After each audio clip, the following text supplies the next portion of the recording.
두 손 들고 찬양합니다. 다시 오실 왕 여호와께 오직 주만이 나를 다스리네.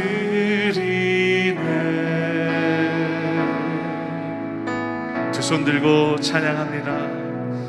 두 손 들고 찬양합니다. 다시 오실 왕 여호와께 오직 주만이 나를 다스리네.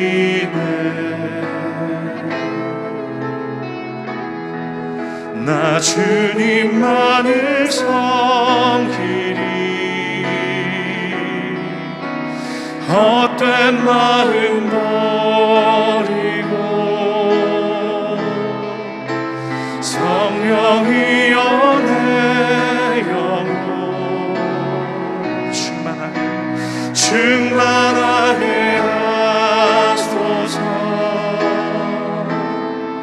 주님 앞에 내 생명 드리리라.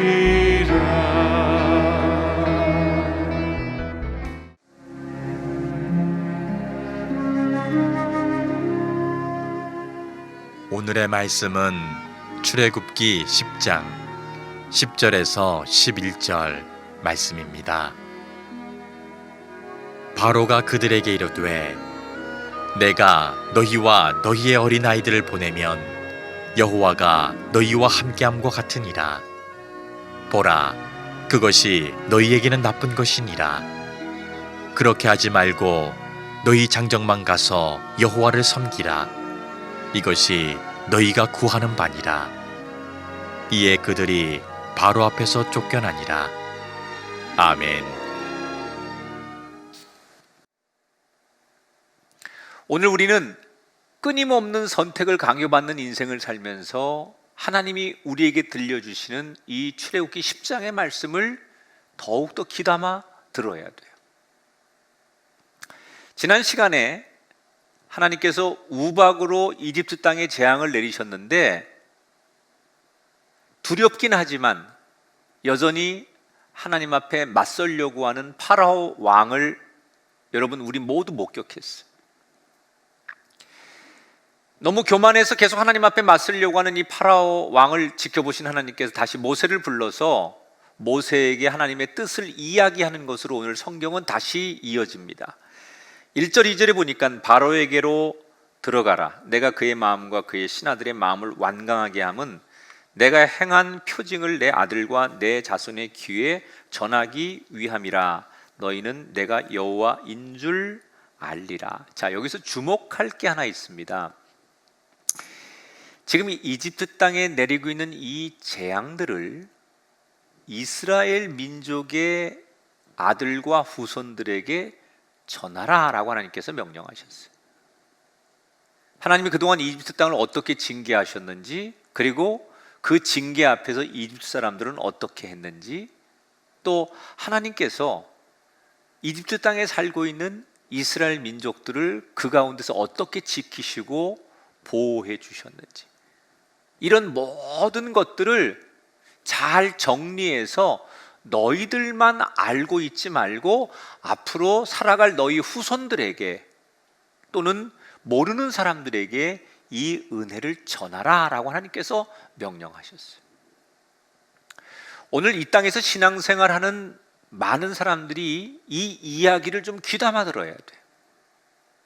우리가 신앙생활하면서 정말 풍요로운 신앙인이 되려면 우리가 받은 은혜를 나눌 줄 알아야 돼요. 은혜라는 건 하나님께서 나에게 주시는 거예요. 그러나 나에게 주시는 은혜가 나에게 머물면 그건 은혜가 아닙니다.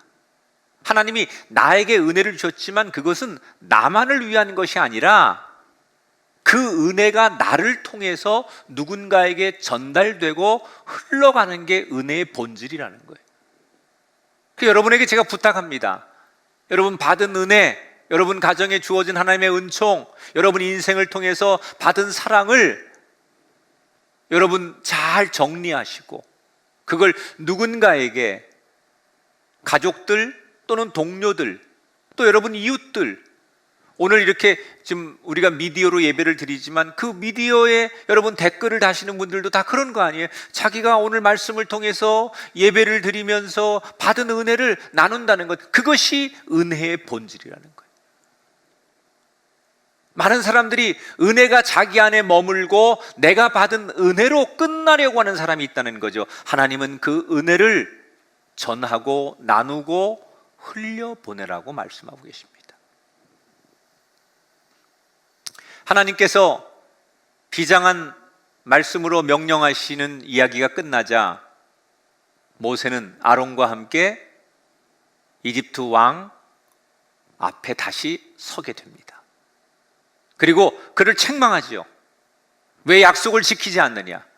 당신 입으로 한 약속을 스스로 지키지 않는 당신의 교만한 것을 모세가 책망한 다음에 오늘 다음 재앙을 모세가 곧바로 예고해요. 4절 5절에 보니까 당신이 약속을 지키지 않았기 때문에 이 땅에 이런 재앙이 내릴 것이다. 내가 만일 내 백성 보내기를 거절하면 내일 내가 메뚜기를 내 경내에 들어가게 하리니 메뚜기가 지면을 덮어서 사람이 땅을 볼 수 없을 것이라. 소위 메뚜기 재앙을 모세는 예고하고 왕궁을 빠져나오게 됩니다. 자, 지금 이 대한민국을 살고 있는 대부분의 사람들은 이 성경에 나오는 8번째 재앙, 메뚜기 재앙을 얘기하면 아니 그 무슨 귀여운 메뚜기가 어떻게 재앙이 될 수 있느냐, 이렇게 우리에게 되물을 거예요. 그런데 여러분, 이건 우리나라의 현실이 아니고 지금도 우리가 같이 살고 있는 이 시대에도 아프리카나 중동 지역에 가면 메뚜기 떼가 한번 이렇게 지나갈 때가 있는데 이건 완전히 초비상입니다. 여러분, 이 과학자들이 내놓은 통계인데 1제곱킬로미터당 적게는 5천만 마리에서 많게는 1억 5천만 마리 정도가 떼를 지어서 달려듭니다. 그러면 땅에 있는 농산물, 풀들을 뜯어먹는데 그 양이 얼마나 되느냐? 요 정도의 규모가 한번 지나가고 나면 하루 동안 사람 3만 5천 명이 먹을 양식을 먹어 해치워버립니다. 여러분 생각해 보십시오. 그동안 1년 내내 아무리 농사를 잘 짓고 지금 풍년을 기다리고 있어도 메뚜기 떼가 한 번만 지나가면 그해 농사는 끝나는 거예요. 인간이 아무리 공을 들여서 1년 내내 노력해도 메뚜기 떼가 한 번 지나가면 그것은 더 이상 답이 없는 거예요. 여러분, 이 메뚜기 떼가 단순히 흉년만 주는 게 아니에요. 메뚜기 떼가 지나가면 수없는 메뚜기들이 죽습니다. 그러면 그 메뚜기들이 썩고 거기서 전염병을 유발해서 전염병이 퍼져나가는데 이 뒤에 일어나는 재앙은 너무나 끔찍한 거예요. 그래서 이집트 사람들은 예로부터 이 메뚜기 떼들의 출현을 너무나 두려워합니다. 오죽하면 너무나 무서우니까 이 메뚜기 떼들로부터 자신들을 지켜주는 신을 만들어요. 그게 세라피아라는 신입니다. 그리고 매년 이 세라피아 신에게 이 메뚜기 떼들이 자신들의 농작물이나 자신들의 생명을 위협하지 못하도록 그 세라피아라는 신 앞에 가서 자기들 나름대로 종교 의식을 하고 빌고 그러면서 자기들이 보호를 받기를 원하는 거예요. 여러분, 이 모세의 그 예고를 듣고서 제일 두려워한 사람들이 신하들이에요.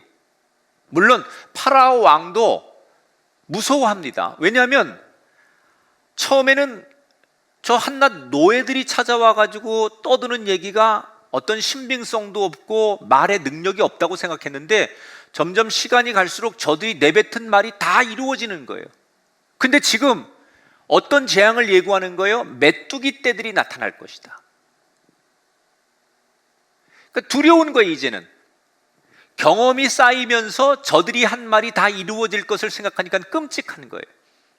그런데다가 지금 이집트의 현실은 우박 재앙으로 인해서 1년 농사의 중요한 보리와 삼이 완전히 초토화됐어요.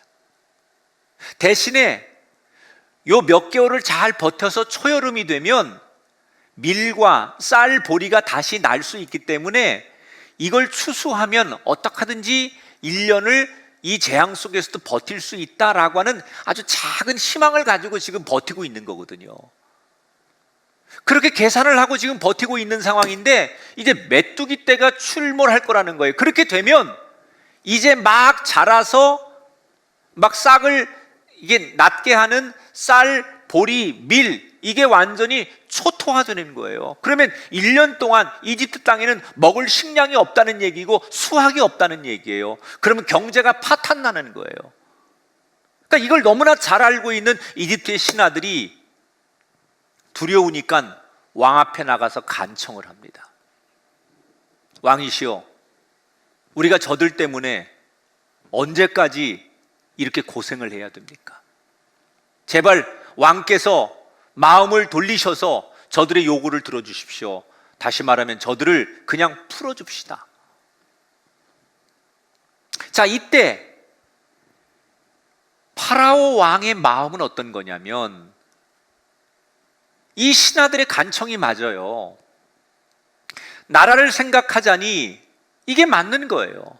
만약에 나라가 망하고 모든 백성들이 굶주리는데 내가 저들의 말을 안 들어주면 그런 일이 뻔히 생길 거니까 들어주긴 해야 되겠는데 내가 사람들 앞에 내 권위가 말이 아닌 거예요. 그동안 말 한마디, 명령 한마디 모든 것들로 좌지우지하던 자신의 그 권세가 한낱 힘없는 저 노예들에 의해서 협상되고 또 저 노예들에게 굴복하는 자신의 연약한 모습을 보여주고 싶지 않은 거예요. 그래서 마지막 남은 자신 안에 있는 그 인간적인 생각과 공익적인 생각이 부딪히면서 갈등을 계속합니다. 그러다가 고민을 한 끝에 드디어 이런 결론을 내리지요. 모세와 아론을 만납니다. 그리고는 소위 이제 협상을 하는 거예요. 그래서 이렇게 묻습니다. 너희들이 그동안 줄기차게 요구했던 게 너희 백성들이 광야로 나가서 하나님 앞에 예배를 드리게 해달라고 한 거 아니냐? 그러면 예배를 드리러 가는데 다 갈 필요는 없고 대표만 가면 되지 않겠느냐? 그 가정에서 대표들만 가면 되지 않겠느냐? 그러면 누가 가면 좋겠느냐? 이렇게 그들의 요구를 예배를 드려도 좋은데 누가 가면 좋겠느냐라고 먼저 물어봅니다. 제안을 합니다. 이때 모세가 뭐라고 대답을 하느냐? 누구랄 게 없습니다. 이 땅에 살고 있는 이스라엘 백성들 성인 이런 거 안 되고 여자 빼놓을 수 없고 아이들까지 모두가 다 가야 됩니다. 심지어 이스라엘 백성들이 키우는 소와 양도 모두가 가야 됩니다. 그러니까 이 이야기에 파라오 왕이 버럭 화를 냅니다. 자기 딴에는 지금 이 모세에게 그래도 자기가 많이 양보하고 뭔가 저들의 요구를 들어주면 일이 잘 성사될 거라고 생각하고 자기 나름대로는 최선을 다해서 협상안을 내놨는데 자기 얘기가 먹히지 않는 거예요. 그러니까 이 왕이 뭐라고 얘기를 하느냐? 성인 남자만 가라. 왜 다 가려고 하느냐? 모두 다 가지 말고 성인 남자만 가라. 여러분, 이 왕의 생각 속에는 어떤 게 있었냐면 이스라엘 백성들을 다 보내고 싶지 않으니까 성인 남자들만 보내면 자기 가족들이 있고 기르던 가축과 재산이 있으니까 제사를 드리러 갔던 사람들이 다시 돌아오지 않겠느냐, 이런 인간적인 속셈이 깔려 있는 거예요. 자, 이 말은요, 어떤 우리가 해석이 가능하냐면 하나님은 지금 왕에게 네가 쥐고 있는 그 노예들을 나에게 내놓아라, 이렇게 말씀하셨는데 파라오는 이건 내 손에 있는 건 내 거 아닙니까? 이건 내 마음대로 할 수 있는 거 아닙니까?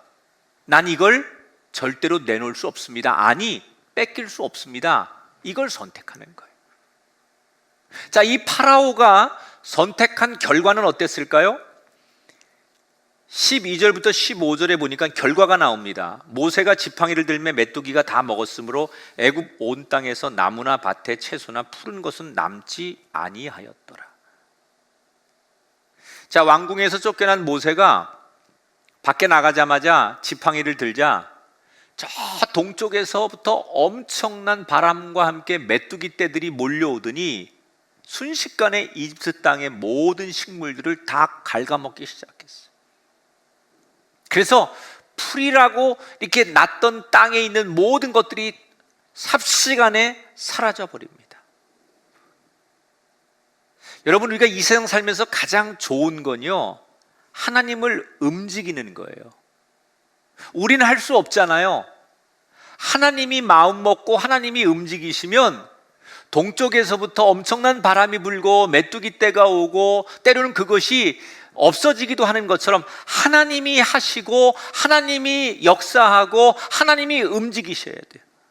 하나님이 움직이면 모든 문제는 해결돼요. 모세가 할 수 없는 문제, 이스라엘 백성들이 하지 못하는 것, 하나님이 움직이고 하나님이 개입하시니까 해결되더라는 거예요. 우리의 기도는 하나님을 움직이게 하는 힘이에요. 여러분이 해결하지 마시고 하나님을 움직이십시오. 그리고 그 하나님을 움직이려면 여러분은 기도하셔야 합니다.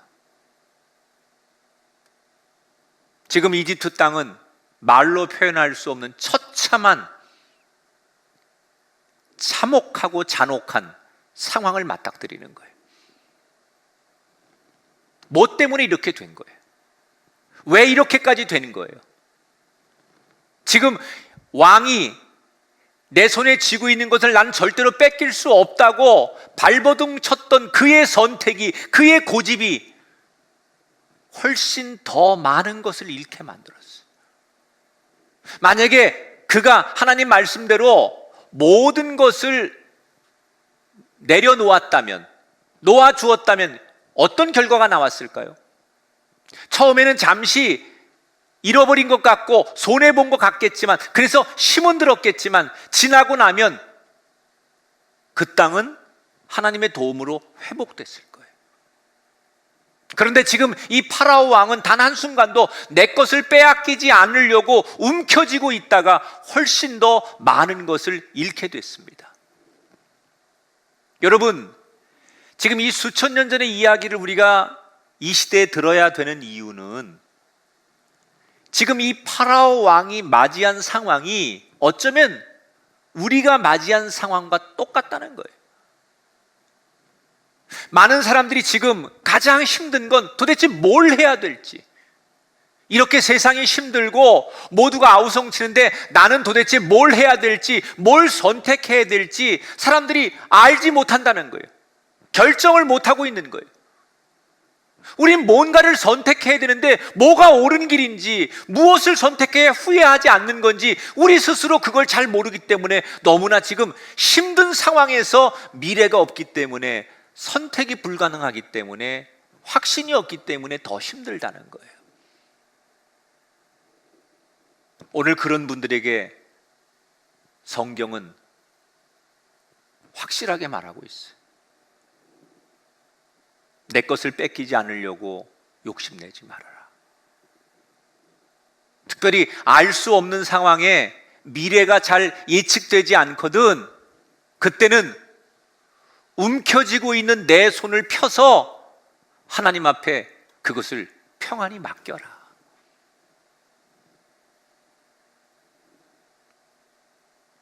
여러분, 우리가 살다 보면 이것만큼은 지키고 싶은 게 있어요. 이것만큼은 절대 뺏길 수 없는 게 있어요. 가족, 자녀, 여러분의 사업장, 평생 여러분이 읽어온 여러분의 삶의 목숨과도 바꿀 수 없다고 생각하는 그 가치관, 그런 것들을 하나님 앞에 맡기라는 거예요. 얼마나 많은 분들이 코로나로 인해서 사업이 힘들어지고 직장의 문제 때문에 힘들어하고 경제적으로 피해를 입고 어려워하는지 몰라요. 그런 분들에게 오늘 저는 이렇게 하나님의 음성을 들려드리고 싶어요. 여러분, 지금 여러분이 손해를 보고 힘들어하는 그 모든 것들을 잃었다고 생각하고 세상에 빼앗겼다고 생각하지 마시고 하나님께 맡겼다고 생각하십시오. 여러분, 그러면 당장은 내 손을 떠났으니까 손해일 수 있습니다. 내 손에서 떠났으니까 있던 게 없으니까 상실감, 허탈감, 분노가 생길 수 있습니다. 그러나 여러분, 뺏겼다고 생각하지 말고 하나님 앞에 맡겼다고 생각하시면 여러분이 맡긴 것을 하나님께서 반드시 더 크게 아름답게 돌려주실 줄 믿습니다. 갑작스러운 재앙 앞에 도대체 뭘 해야 될지 다 잃은 상황에서 아무것도 할 수 없는 욥이 우리들에게 이런 고백을 남겼어요. 새 번역으로 읽어드릴게요. 욥기 1장 21절입니다.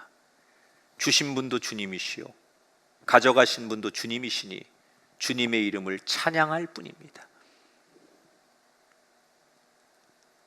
하나님의 뜻이 있어서 가져가셨으니까 나는 다 하나님 뜻대로 맡기겠습니다.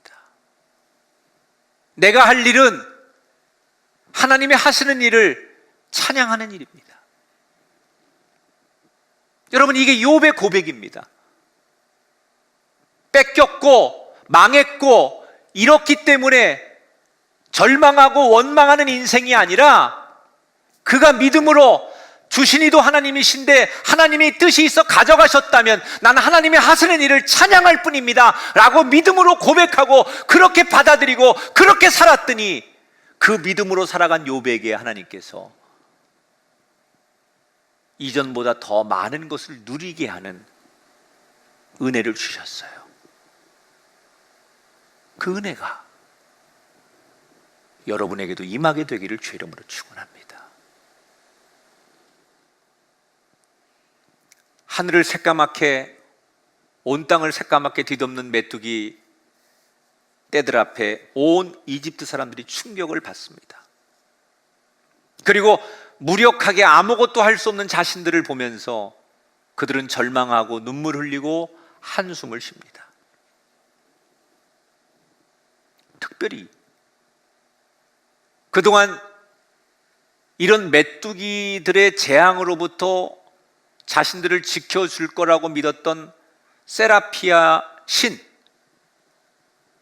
곡물의 신이었던 세트 신, 이런 신들이 너무나 무력한 거예요.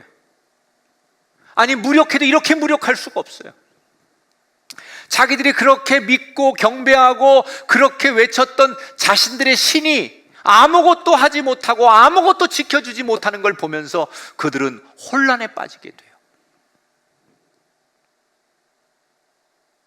파라오 왕이 이 모든 상황을 다 인지하고 이번에 다시 모세와 아론을 만나서 사과를 합니다. 내가 잘못했다. 그동안 내가 너무 교만했고 내가 잘못 생각한 것 같다. 그러면서 마치 두 손 두 발 다 드는 사람처럼 제발 내가 너희들을 인정할 테니 이 메뚜기 떼가 사라지게 해줘라. 근데 이때 모세가 어떤 대답을 안 해요. 왕이 사과를 하는데 그 사과에 대해서 어떤 코멘트를 안 합니다. 왜냐하면 이미 모세는 이 파라오 왕이 약속했다 번복하기를 반복하면서 그가 하는 말이 진정성이 없는 말이라는 걸 다 알고 있는 거예요.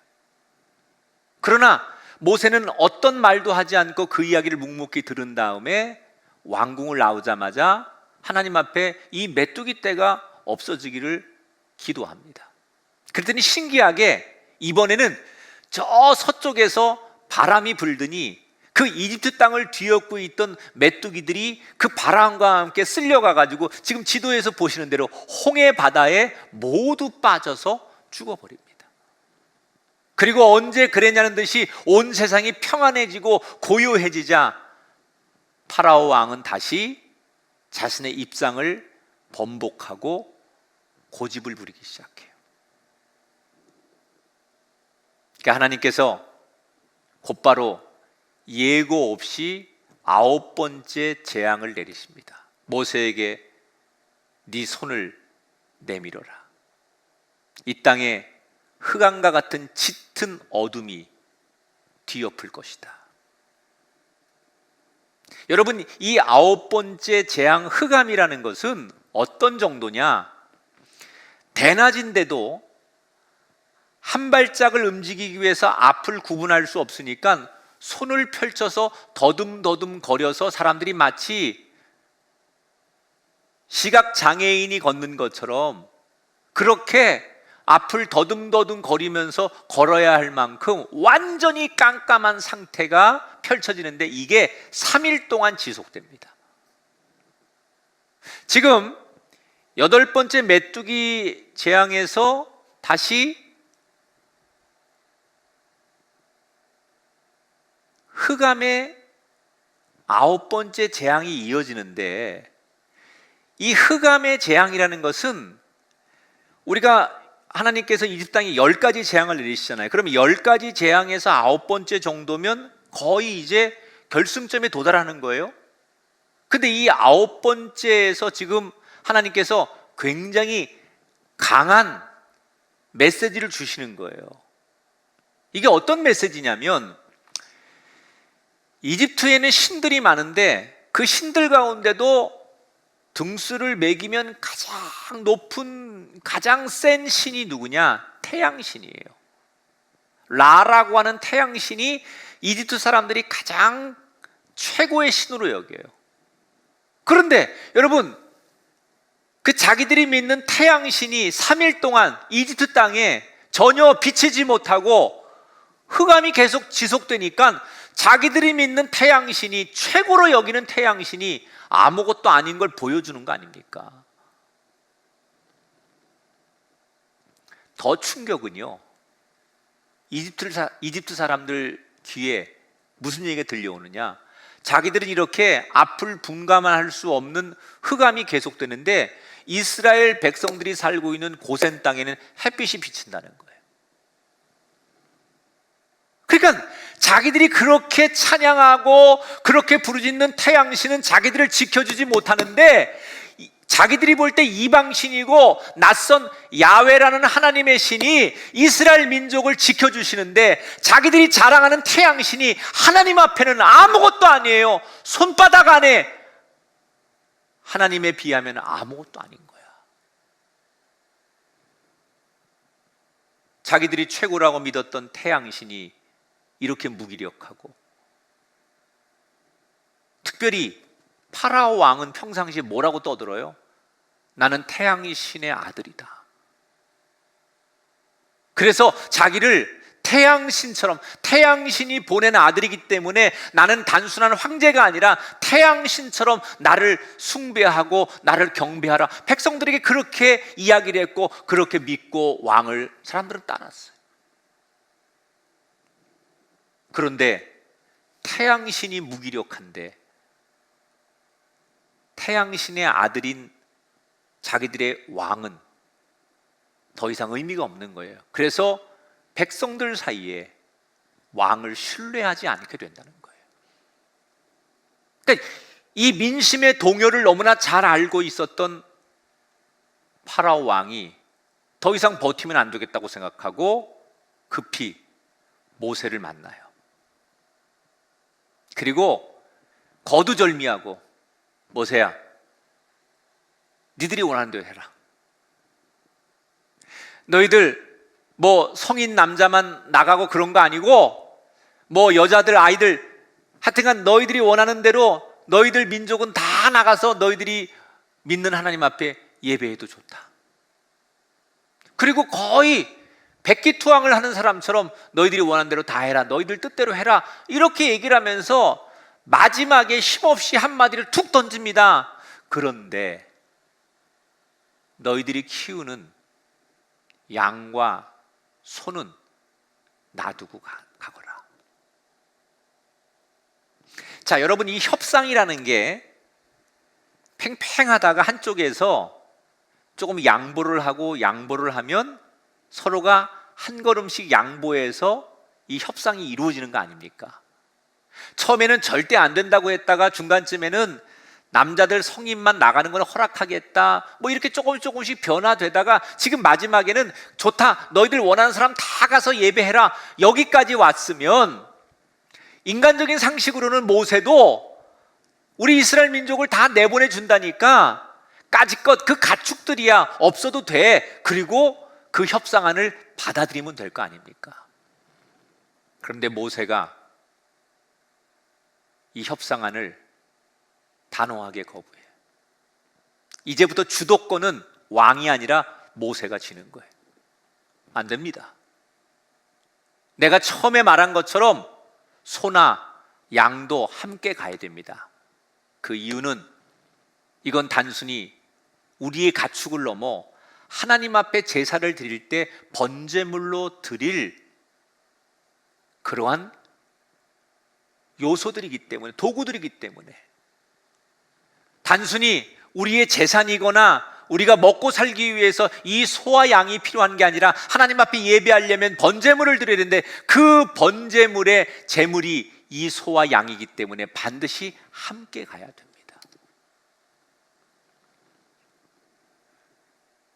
여러분, 정말 왕으로서는 다 포기하고 이 정도면 될 거라고 생각하고 굉장히 많은 양보를 하고서 자기가 내놓은 안이 마지막으로 이것까지도 거절당하자 파라오가 막막해집니다. 결국 자기가 선택할 수 있는 건 모세의 안을 받아들이든지 아니면 또 예전처럼 자기의 생각 속에 이 모세의 말을 거부하든지. 파라오는 뭘 선택했을까요? 28절을 함께 보겠습니다. 바로가 모세에게 이르되 너는 나를 떠나가고 스스로 삼가 다시 내 얼굴을 보지 말라. 내가 내 얼굴을 보는 날에는 죽으리라.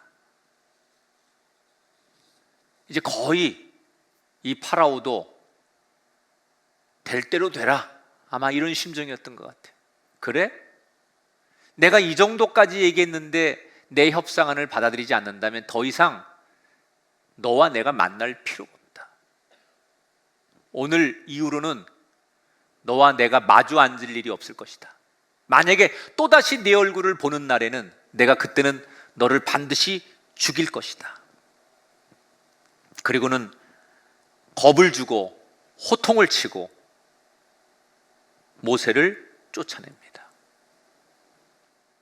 저는 제가 목회를 하면서 참 신비로운 것은 하나님이 정말 그 가정을, 그 사람을 너무너무 사랑하시는 걸 알거든요. 그런데 그 가정과 그 사람에게 때때로 감당하기 버거울 만큼의 고난과 아픔과 시련을 주실 때가 있어요. 하나님이 너무너무 사랑하는 걸 아는데 왜 그 가정, 그 영혼에게 이런 어려움을 주시는 걸까? 그건요, 하나님이 그 사람에게 엎드리기를 원하시는 거예요. 엎드리면 겸손해지거든요. 그리고 겸손한 사람에게는 하나님께서 더 좋은 것을 주실 수 있거든요. 결국 하나님께서 그 사람에게 고난을 주시고 시련을 주시는 것, 엎드리게 함으로 더 좋은 것을 주시려고 하는 계획 속에서부터 출발했다는 거예요.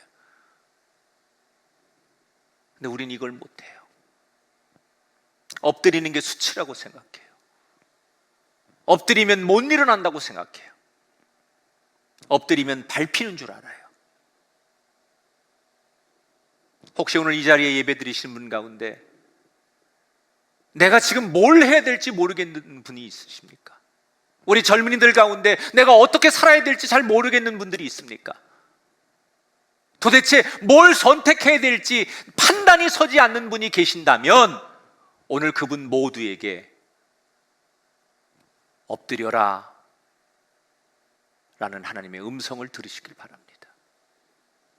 여러분의 상황이나 여러분의 조건이나 여러분이 어떤 위치에 있든지 그거 상관없습니다. 나이나 신분 전혀 상관없습니다. 엎드린다는 것은 이기지 않겠다는 거예요. 내가 하나님을 이겨보지 않겠다는 거예요. 하나님 앞에 모든 건 맡기고 하나님이 이겼음을 선언하는 거예요. 그것이 신앙의 출발이고 그것이 믿음의 출발이고 그것이 나를 다시 살리는 출발 아니겠습니까?